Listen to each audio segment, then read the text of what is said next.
Hi, I'm Geneva Long, and today we're going to go through the quick reference guide for the Bowlus to show just how easy the Bowlus is to operate.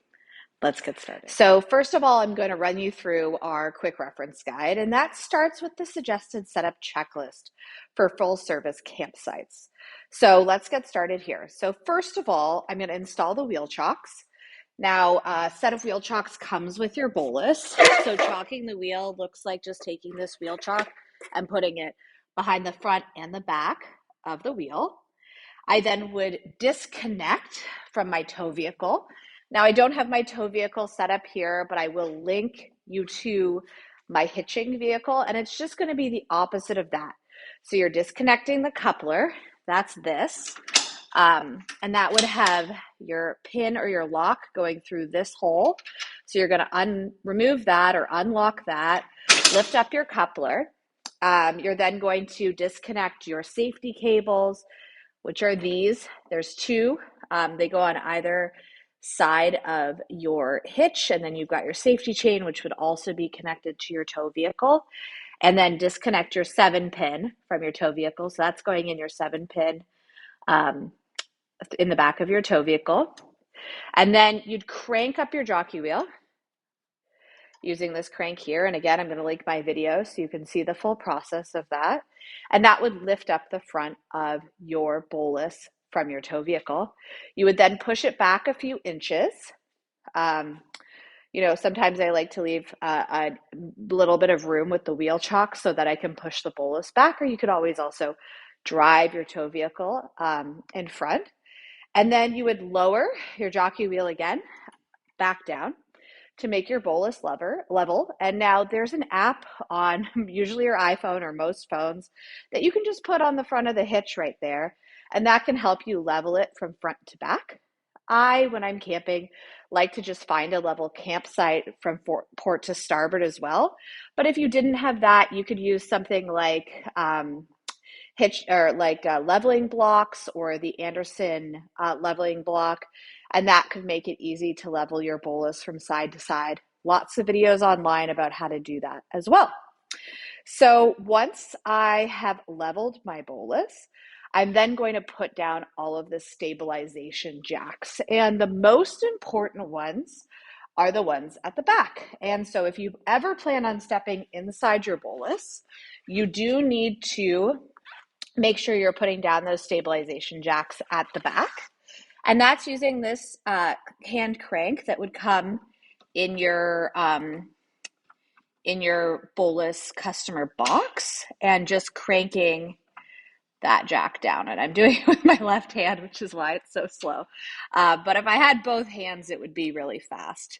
So I'm doing that on front and back, and there's what that crank looks like, just so you can see the full thing. I've already put the one down on the other side, and then I put down the front at the front too as well. Then I'm going to connect the shore power.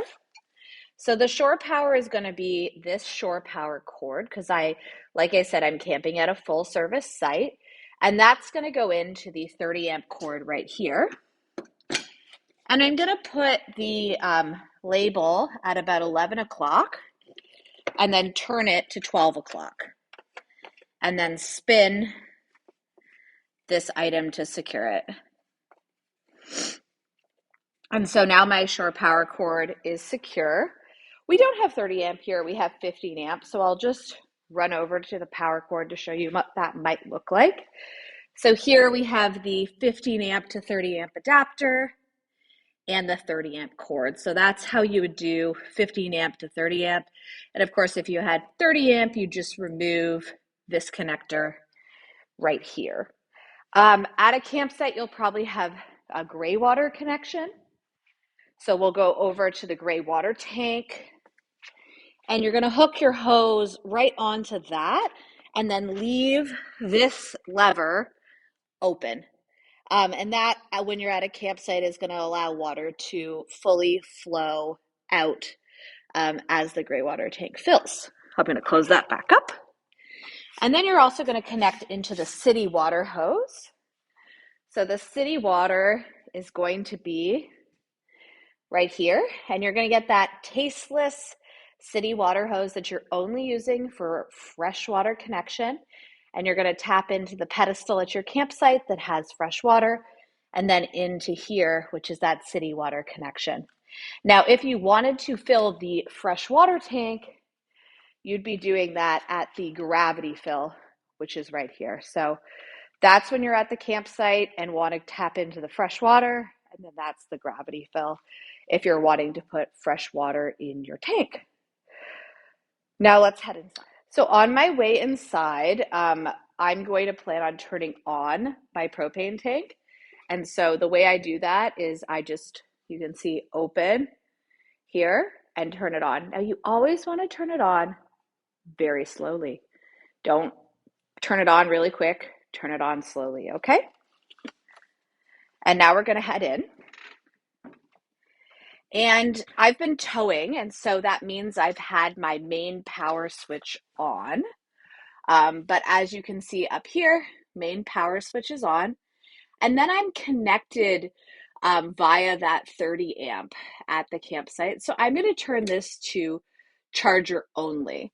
And charger only means I don't want to invert any power. So I don't want to use my battery to invert any power. So I'm just going to do charge only. And what this is going to let me do is this is going to let me use 120 volt power coming in through the pedestal, as well as charge the batteries at the same time. Now, if I flip this over to on, that would tell the system to start using power from the batteries, which I might not want to do. So it would charge the batteries because we're plugged in, but I could also then use power from the batteries. And if that's not what I was thinking I wanted to do, it could potentially drain my battery. So again, charger only here. We don't need to turn the fresh water pump on because we are connected to city water in my full service camping example. So we don't need to turn that on. But we'll go over to the Alda panel now and just review how that works. So this is your heater panel. And this is going to be used for both heat and hot water. So right now you can see the interior temperature is 73 degrees. And the temperature outside of the Bowlus is 66 degrees. And that plug also means that we're plugged into shore power on the outside. And so if we wanted heat to go on, so we want it to be warmer inside the trailer, then we're going to turn this temperature up to our desired temperature. Now the heat's not going to go on unless this desired temperature is higher than the temperature inside the Bowlus. So if this is 63 degrees and inside is 74 right now, nothing is going to turn on. So if we want it to be more heated in this example, we would need to turn it up to 75. And then we need to tell the system how we want it to heat. Do we want it to heat on propane? If we do, we would press this button. That would tell the system, heat the interior of the Bowlus on propane. Now, if we want to heat on electrical, we would need to tell it if we want it to heat on level 1 or level 2. Now, let me explain. Level 1 draws 8 amps, and so you can run that on 15 amp service. But level 2 draws 16 amps, so you can only run that when you have 30 amp service. And so you'll have to think about which one you have on the exterior for which you're allowed to heat on. Otherwise, you might flip the breaker, and then you would just need to go to the breaker box, which is under the dinette, and flip those breakers just like you would at your house. I'm actually going to show you where that is right now while I'm thinking of it. So breaker box right here. And exactly like your house, flip on, flip off. If you ever need to reset that breaker, 12 volt fuses over here as well. Back to the heating. So in this hypothetical example, we also want to provide this option of, I actually don't want any heat because, hey, it's already 74 degrees in here, but I do want hot water. And so you'll see this shower icon. We want to turn that to the full triangle when we want to have hot water, but we don't want to heat the inside of the Bowlus. If we have it at half and we have the inside program temperature to be higher than it is now, and therefore the bolus is heating, you will have hot water as well. But if you only want hot water and not heat inside, then you need to turn the shower icon to full. And then you also need to tell it how you want it to heat. So same logic applies here. Do we want it to heat on electrical level 1, electrical level 2 if we have 30 amp, or propane? And, just a note on this, it's always going to be faster to heat up on propane, both the interior temperature of the bolus and also hot water. So you might think about doing that if you want that to work faster. Level 1 is always going to work slower, and level 2 is going to work faster than level 1, but not as fast as the propane. And same thing in cold weather camping. So in cold weather camping, you're going to want to turn on your propane, and you're going to want to heat with propane, because if you have a significant temperature differential, the only way to power that difference is going to be propane. We got the air conditioner over here. So that's just going to turn on with that button, setting the temperature here, always making sure we've got that snowflake icon. If you want cooling mode, there's a bunch of other modes as well that you can review in your Bowlus owner's manual, but let's just talk about cooling, because that's really the most important one and the one that you're going to be using the most. Mode, that's the mode button, is going to get you to cooling if you ever notice that it's not on cooling. And then there's also fan speed, but tips for the air conditioner, and I'll also link my air conditioner video. You want to turn that air conditioner on if you're in a place that's very warm. Turn it on earlier in the day, and that way your bolus doesn't allow to get very hot during the hottest point of the day. It can keep that consistent temperature. That's going to be the easiest way to keep it cool and comfortable inside your bolus. I'll also link to my video on how long it takes to cool down the bolus from a very hot temperature as well. And so when you have, back to the power, when you have these settings, you're going to find that all of your outlets work and all of your microwave is working, and it's all working from the shore power, which we plugged in on the outside. Now let's talk on how you would set up your programming for off-grid camping. And so we would do everything the same. We would wheel chalk, we would disconnect, we would lower the jockey wheel, we'd do the stabilization jacks, always putting the ones down at the back first. We would come in, our main power switch would be on because we would be towing. We might turn on our propane valve at the front if we were wanting to be heating on propane. In this example, because now we aren't connected to city water, we're going to turn our freshwater pump on. That's this switch here. That's going to turn the freshwater pump on. The Alda. Now off-grid, I'm usually going to recommend heating on propane. That's going to be the most efficient for you. The heating system can also run off electric, but it uses a substantial amount of power. So you can get about one overnight running your endless highways from electrical. But like I said, I would recommend propane if you're off-grid camping. So we would turn that propane button on, and same settings for setting the temperature inside, and same for setting the shower inside if we just wanted heating, or if we wanted heating and hot water. When you have heating, you always have hot water, or if we just want hot water. Then I'm going to go over, and this should have been off in my video, and I'm going to turn this to on. And that's going to now invert power, and I'm going to turn that to 14.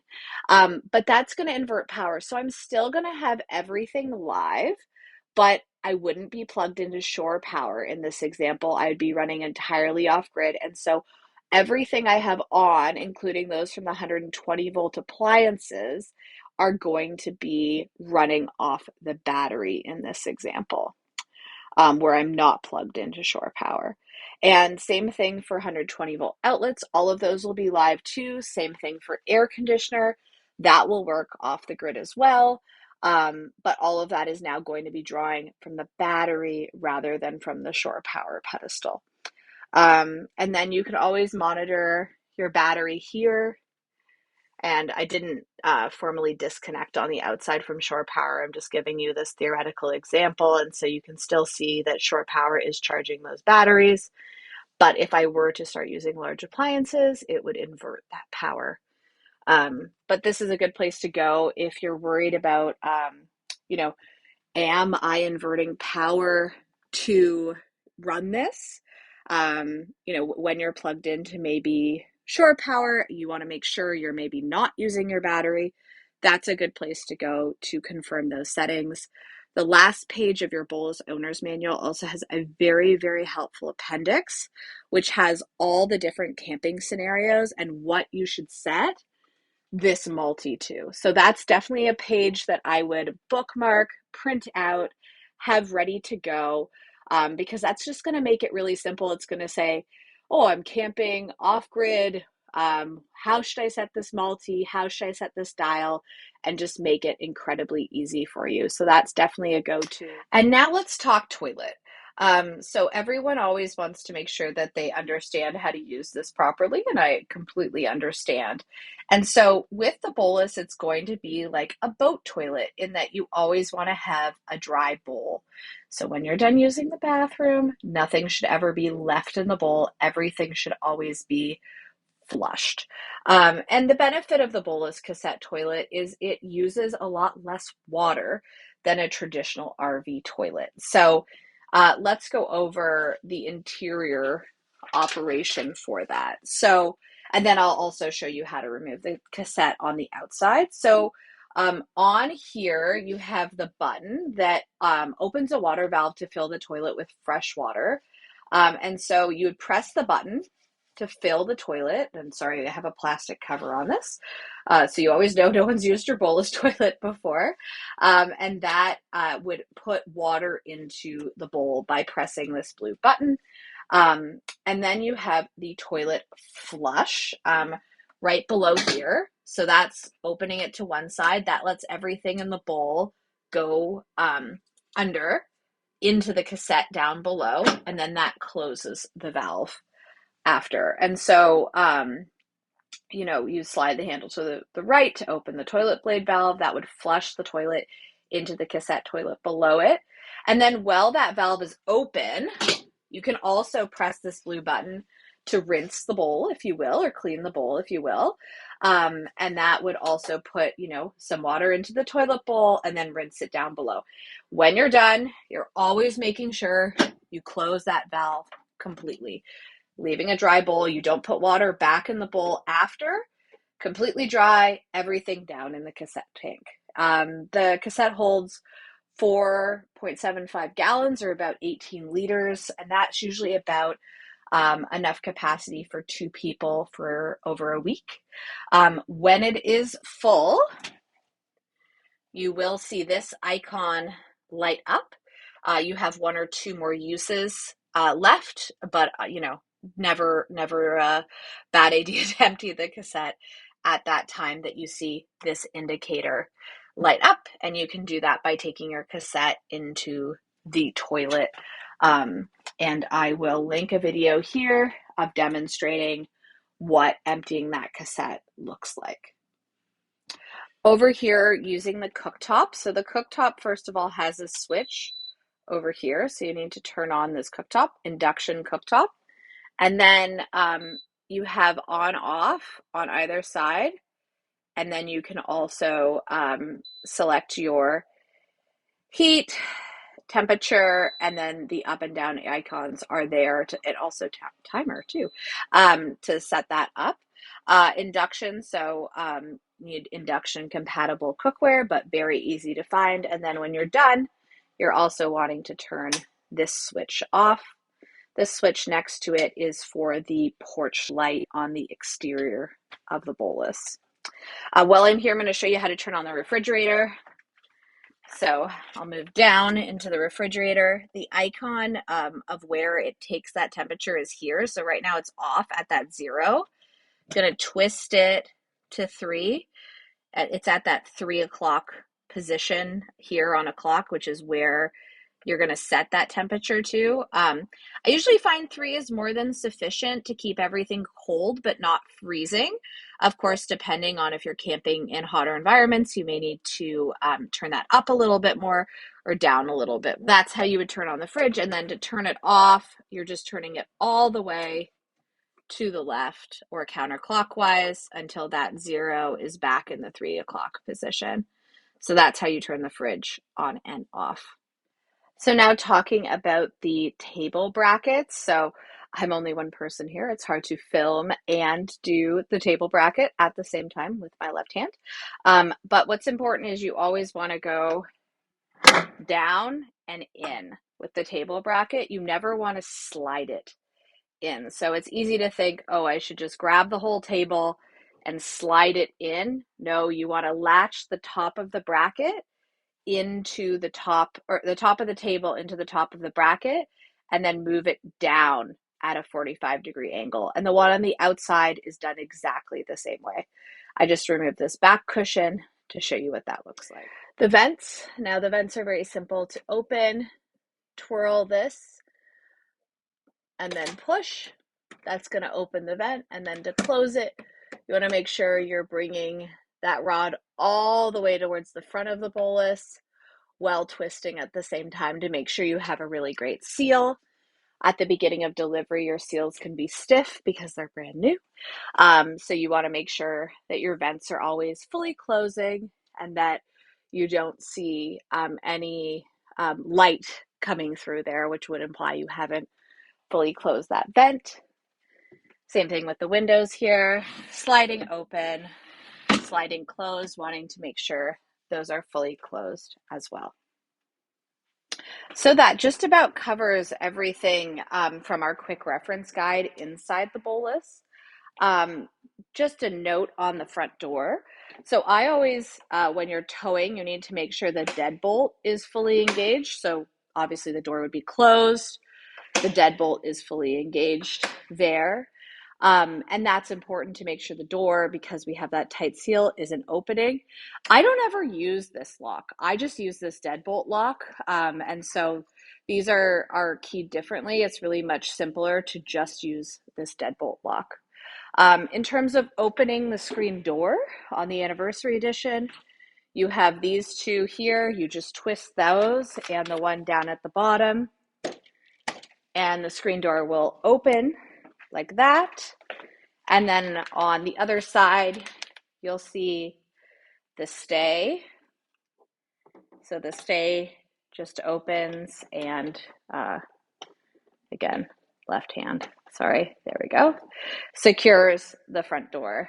There, the front door stay works the same way to secure the front door on that. Thank you so much for joining us. This concludes our quick reference video guide. As a note, the quick reference guide and this video do not replace the owner's manual. Warnings and caution in particular are not to be replaced by this video or the quick reference guide itself. Comprehensive information and tips on how to safely operate and maintain your bolus are found in your bolus owner's manual. Hopefully you can see everything in the bolus is incredibly user-friendly and easy to use. Obviously, as you become a more experienced and sophisticated user, there are many more settings to dig into. Thank you so much for joining us.